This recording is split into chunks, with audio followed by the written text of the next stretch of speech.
दोस्तों, इजराइल ने लेबनान पर बड़ा हमला किया है जिसमें 5 लोगों की मौत हो गई है और एक पत्रकार की भी मौत हो गई है। और दोस्तों, दूसरी तरफ बड़ी खबर ये निकल करके आ रही है कि ईरान के साथ यूएस का युद्ध में बहुत बुरा हाल हो गया है। यूएस की हथियार बेचने वाली दुकान बंद होने की कगार पर आ गई है। ऐसा क्यों हो रहा है और क्यों ये युद्ध अमेरिका पर हर दिन भारी पड़ता जा रहा है, इस पर सीधा बिना देर किए सीधा भरत जी के पास चलते हैं। प्रज्ञा जी, खबर बड़ी निकल करके आ रही है और इस खबर में ये बतलाया गया है कि आपके सामने प्रेस टीवी के हवाले से खबर में ये बतलाया गया प्रज्ञा जी कि ईरान के खिलाफ युद्ध के कारण अमेरिकी शस्त्रागार जो है उनका ये खाली होने लगा है और नेटो के जो सहयोगी है एस्टोनिया को हथियार देने की आपूर्ति पर रोक लगा दी है। ये कंफर्म है। अमेरिका ने कहा है कि हम तुम्हें हथियार नहीं दे सकते हैं क्योंकि जब घर में नहीं दाने तो अम्मा कैसे जाएं भुनाने, तो अम्मा के घर में दाने नहीं है इसलिए वो भुनाने नहीं जा पा रही हैं, हथियार बेचने नहीं जा पा रही हैं। मसला ये है प्रज्ञा जी कि वो मुल्क जिसका मेन धंधा, जिसका मेन कारोबार, जिसका पुश्तैनी कारोबार सिर्फ हथियार बेचने का था, पहला विश्व युद्ध, दूसरा विश्व युद्ध और अब जितने देशों में लड़ाई अमेरिका ने की उन देशों को हथियार बेचे। 2 देशों को लड़ाया फिर हथियार बेच दिए, दोनों को बेच दिए, कभी एक को बेचा कभी दूसरे को बेचा। अमेरिका की नस नस में सिर्फ और सिर्फ हथियार बेचने का धंधा है, इसके अलावा कुछ नहीं। आईटी फाइटी तो अब ये सब आ गया, लेकिन इनका मेन धंधा जिसको कहते हैं पुश्तैनी धंधा, हथियार बनाओ हथियार बेचो। और बेचने के लिए ये क्या करते हैं, दुनिया को लड़ाते हैं, मुल्कों को लड़ाते हैं, खून खराबा कराते हैं। आज की तारीख में ईरान से जब युद्ध हुआ तो आज की तारीख में अमेरिका की उस दुकान पर ताला लगने की स्थिति आ गई है। मसला ये हुआ कि ईरान से युद्ध में जिसको अमेरिका कहता है कि सैन्य संघर्ष हमारा हुआ है, इसमें अमेरिका की हालत इतनी टाइट हो गई कि अमेरिका अब दूसरे देशों को हथियार देना बंद कर चुका है। मसला ये हुआ प्रज्ञा जी, फंसा ये कि पाकिस्तान भी कस्टमर, कुछ दिन पहले पाकिस्तान भारत से उलझा तो पाकिस्तान ने अमेरिका से खरीदे। अमेरिका ने कहा वाह आजकल कारोबार बहुत अच्छी चल रही, साहलक आ गई झूम के। फिर उसके बाद यूक्रेन और रूस का हुआ तो अमेरिका ने कहा वाह साहलक का समय अपना बढ़िया चल रहा है, बढ़िया बनाओ बढ़िया बेचो। फिर अमेरिका ने गलती ये कर दी कि अमेरिका ने ईरान से युद्ध कर लिया। अब अमेरिका ने तो युद्ध किया ही, उसका जो दत्तक पुत्र था उसने भी युद्ध किया, तो अकेला अमेरिका कितने देशों को सप्लाई करे माल? वो इजराइल को दे माल, वो यूक्रेन को दे माल, वो ईरान को दे माल, या वो इराक के भीतर जो बाकी कुर्दिश हैं जिनको ये माल हथियार देता है अमेरिका। अभी ट्रंप ने कुछ दिन पहले कहा कि हमने ईरान के भीतर जो है जो क्रांति हो रही थी, लोग सड़कों पर उतारे, कुर्दिशों को हमने कहा कि लो हथियार जाओ तुम भी वहाँ क्रांति करो, हथियार दे दिए कुर्दिशों को, उधर लिए दिए ही नहीं। तो अलग अलग मोर्चों पर अमेरिका हथियार बेच रहा। अब मसला ये आया कि लड़ाई घर की हो गई। हलवाई अपना लड्डू, अपना पेड़ा, अपनी बर्फी खुद ही हुकने लग गया, खुद ही खाने लग गया। अब जब हलवाई अपना पेड़ा खा जाएगा तो फिर बेचेगा क्या? अमेरिका के साथ बस मुश्किल यहीं पर है, मुश्किल यहीं पर है कि अपने ही हथियार अपने ही युद्ध में इस्तेमाल करने लग गया अमेरिका, और इजराइल भी उसका अपना ही आदमी है। तो मसला ये है कि इजराइल के भीतर अमेरिका का गोदाम है प्रज्ञा जी, जो मिडिल ईस्ट और यूक्रेन और इस एरिया के भीतर आसपास की सप्लाई को पहुंचाता है। यानी अमेरिका हर बार अपनी वहाँ अमेरिका की दुकान से नहीं देता। किसी ने कहा कि भैया 5 जो है दे दो एयर डिफेंस, तो बोले कि लाओ पैसा यहाँ जमा करो और वहाँ इजराइल चले जाओ, उस गोदाम से उठा लो माल, वहाँ से मिल जाएगा तुमको, ठीक। बोले कि 4 राइफल चाहिए, बोले कि लाओ पैसा यहाँ लाओ, इजराइल की दुकान है वहाँ तुम्हारे घर के पास, जैसे वह नहीं सर्विसिंग की आपके घर के आसपास, तो उस तरीके से अमेरिका ने बना रखे हैं। तो इजराइल के साथ इन्होंने एक अनुबंध किया था कि अगर तुम्हारे ऊपर कोई आपदा आ जाती है तो हमारा गोदाम है, हम तुम्हारी ज़मीन इस्तेमाल करते हैं, यहाँ हम सब कुछ करते हैं, तो तुम हमारे हथियारों का यूज़ कर सकते हो। अब इजराइल ने ऐसा इनके हथियारों का इस्तेमाल किया कि इनका खुद एक गोदाम खाली कर दिया। इजरायली गोदाम खाली है आज की तारीख में, जो अमेरिका का गोदाम है, जो रिपोर्ट्स कह रही है। दूसरा ये कि अमेरिका ने 1 महीने के भीतर 850 टॉमहॉक मिसाइलें मार दी। अमेरिका और इजराइल दोनों ने मिलकर, बनाता तो अकेले अमेरिका ही है। 850 टॉमहॉक मिसाइलें मारी ईरान के ऊपर। 600 मिसाइलें बनाते हैं 1 साल में, 600 मिसाइलें। अब 850 मार दी तो आपने लगभग 1.25 साल का कोटा तो ऐसे ही खा लिया। फिर जब अपना ही माल आप खुद ही चला रहे हैं, खुद ही ख़त्म कर रहे हैं, परचून की दुकान में डब्बे स्टाफी निकाल के खुद ही खा रहे हैं, तो फिर बरकत कहाँ से आएगी? कहाँ से होगा जब बनाने वाला ही माल इस्तेमाल।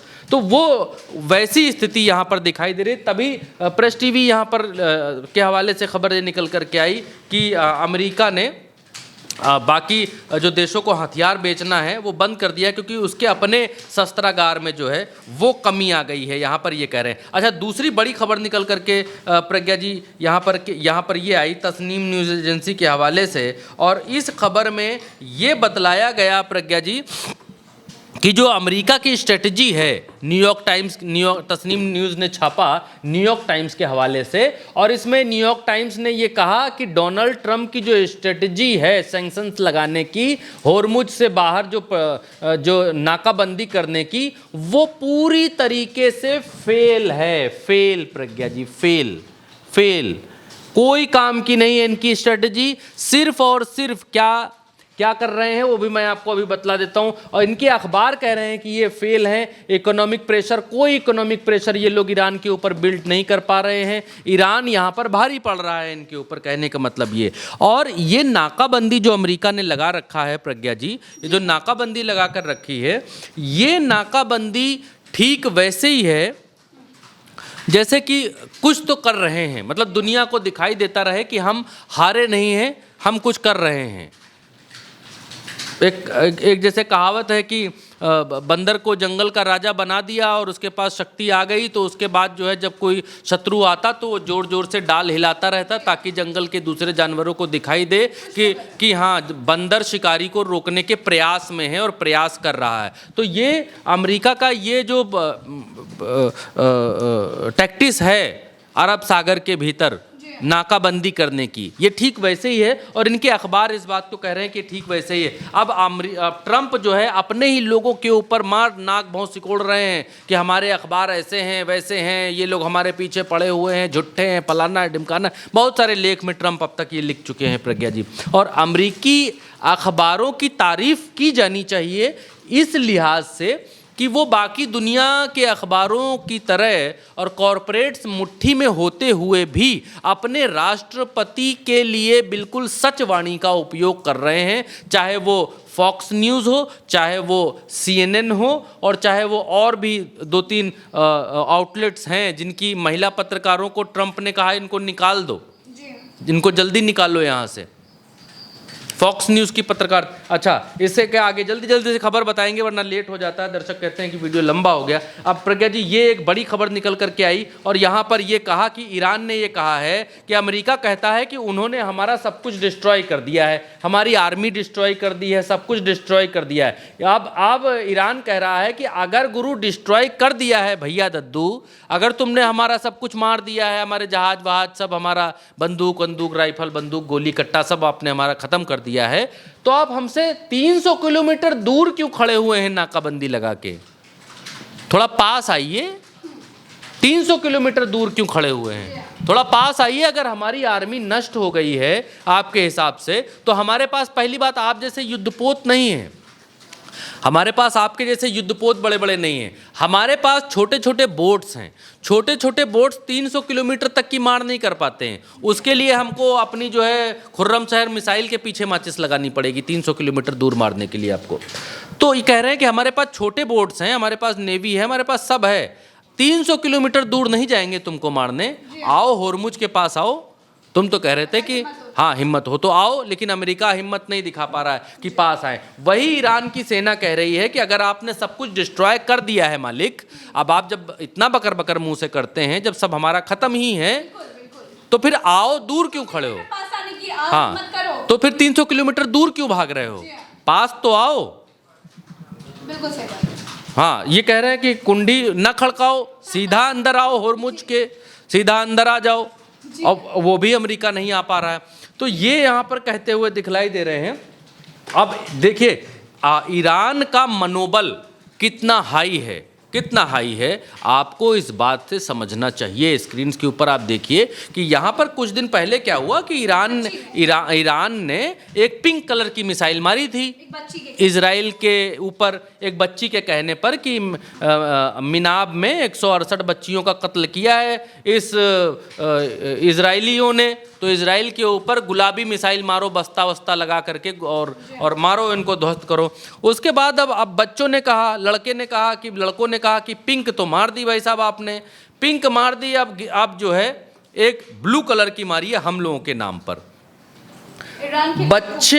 बच्चे बता रहे हैं कि मिसाइल का रंग कौन सा होगा। मतलब आप समझ सकती हैं, मतलब मेंटल लेवल आप समझ सकती हैं, पीस और मेंटल पीस आप समझ सकती हैं कि बच्चे बोल रहे हैं देश में कि अंकल आज हरी मिसाइल मारनी है, तो ईरानी मिसाइल पोत रहे हैं, हरी कर रहे हैं, कह रहे हैं भैया समय बहुत है, मिसाइल बहुत है, पेंट बहुत है, आदमी हमारे पास बहुत है, क्या करें, पोत पोत के मार रहे हैं मिसाइल। लड़के ने कहा ब्लू आज मारनी है। ये इस बात का सबूत भी है कि ईरान का बच्चा IRGC के साथ खड़ा हुआ है और सुर से सुर मिला रहा है और दुश्मनों को किस तरह से जवाब देना है इस पर वो कदम से कदम मिलाकर रखा हुआ है। राइट, और ये मेंटल पीस का भी सबूत है कि ईरानी सेना कहीं पर भी गड़बड़ाई नहीं है कि मार फ्रस्ट्रेशन में हो और हबड़ तबड़ कर रही हो, कह रहे नीली मारनी है, कहते बाबू रुक जाओ जरा, पोत देते हैं, पोत के मारते हैं, इतना समय है। तो ये उससे ये दिखलाई देता है कि किस तरीके से ईरान की आर्मी न तो घबराई हुई है, न तो पीछे हटी हुई है, और ईरान के लोगों के मनोबल को कितना मजबूत रखा, उनके साथ घुल मिल रही है। जो अमेरिका ने शुरू में करने की कोशिश की कि इनके लोगों को भड़का करके रिजीम बदलने के लिए इनके खिलाफ खड़ा कर दें, वो कोशिश नाकाम हो गई। इनके अखबार कह रहे हैं कि होर्मुज में इनकी कोशिश नाकामयाब है, जो लेके खड़े हुए हैं अपने 11-12 युद्धपोत, सब नाकाम है। अमेरिका पूरी तरीके से फेल है, और जब फेल है तो इसी फ्रस्ट्रेशन में ये पत्रकारों को मार रहे हैं। पत्रकार बता रहे हैं, वो दिखला रहे हैं कि इजराइल कितना ज़्यादा आतंकवादी है, इजराइल कितना ज़्यादा बच्चों महिलाओं के ऊपर जुल्म करने वाला है, इजराइल कितना ज़्यादा गजा के ऊपर जुल्म किया, और इजराइल लेबनान पर कितना जुल्म कर रहा है, गांव के गांव उड़ा रहा है। जब ये पत्रकार दिखा रहे हैं तो इजराइल और अमेरिका दोनों चिढ़ते हैं, दोनों खींच जाते हैं। ट्रंप ने कहा वो तो आपने सुना ही, अपने पत्रकारों को क्या क्या ट्रंप कहते रहते हैं। लेकिन इजराइल सीधे पत्रकारों की हत्या करता है। 9 पत्रकार मार दिए अब तक। और ये मोहतरमा आपके सामने है, देखिए अल जजीरा के हवाले से खबर है, और इनका नाम अमल खलील है, और ये 20 साल से अल अखबार के लिए काम कर रही हैं। और मसला हुआ यूं कि ये लेबनान के भीतर प्रज्ञा जी रिपोर्टिंग कर रही थी, लेबनानी पत्रकार हैं, और इनका नाम है अमल खलील, और ये रिपोर्टिंग कर रही थी, कार से जा रही थी। इजराइल ने इनकी कार के ऊपर मिसाइल मारा। मिसाइल इनकी कार के कुछ ही आगे आकर के गिरी प्रज्ञा जी, थोड़ा सा आगे आकर के इनकी कार के गिर गई। अब जब मिसाइल इनकी कार के थोड़ा आगे गिरी तो ये कार से उतर गई। कार से उतरने के बाद ये एक घर में छुप गई, वहां पास में एक घर था, हाँ शेल्टर था। इनको लगा कि ये इजरायली इतना ज़्यादा ऊपर वाले की बात करते हैं, दीन करम की बात करते हैं, तो किसी के घर पर थोड़ी ना हमला करेंगे, मिसाइल मारेंगे। ये जिस घर के भीतर छुपी थी उस घर के ऊपर इजराइल ने मिसाइल मारी। कार में नहीं मार पाए तो घर के ऊपर मिसाइल मारी, घर में मिसाइल मारी, घर के मलबे में इनकी लाश प्रज्ञा जी बरामद हुई है। और जिसको ये पोस्ट बता रहा है, आप रोक करके देख सकते हैं। Journalist Amal Khalil was found dead after hours of searching under rubble. She was killed in an Israeli strike after the Israeli army fired at ambulances trying to reach her, delaying her rescue. हाँ. She is the 4th journalist killed by Israel while in the field since 2 March. यानी कि reporting करते हुए, ground reporting करते हुए ये चौथी journalist हैं जिनको कत्ल कर दिया गया है इजराइल पर मारा। प्रज्ञा जी चौथी वो हैं जिनको ग्राउंड पर मारा, और बाकी जो रिपोर्टर्स हैं जिनको टीवी चैनल उड़ा दिए, जिनके दफ्तरों पर हमला किया, उन सबको मिलाकर 9 पत्रकारों को मारा अब तक इजराइल ने। क्यों? सूचनाएं न जाने पाए।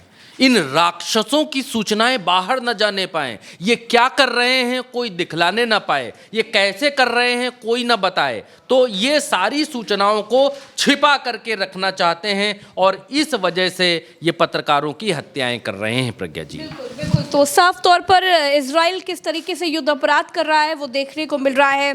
आज लेबनान में बड़ा हमला हुआ जिसमें एक पत्रकार की भी मौत हो गई, और उसके बाद जो इस वक्त की सबसे सबसे सबसे बड़ी खबर है वो ये है कि एक तरफ अमेरिका, ट्रंप ये बात कहते हैं कि उन्होंने ईरान को पूरी तरह से बर्बाद कर दिया, उनकी नेवी, उनके जहाज़, उनके रडार, सब कुछ खत्म कर दिया है। लेकिन सच बात यह है कि ईरान सामने खड़े होकर अमेरिका से ये बात कह रहा है कि अगर हिम्मत है तो 300 किलोमीटर पास आकर के दिखाओ, जवाब हम देंगे। तो फिलहाल के लिए इस खबर में हमारे साथ इतना ही। तमाम अपडेट्स के लिए चैनल उल्टा चश्मा यूसी को आप सब्सक्राइब ज़रूर कर लीजिए, क्योंकि तमाम फेक न्यूज़ के समुद्र से हम अच्छी और सच्ची खबरें, सटीक खबरें आपके लिए निकाल कर रिसर्च के बाद लेकर के आते हैं।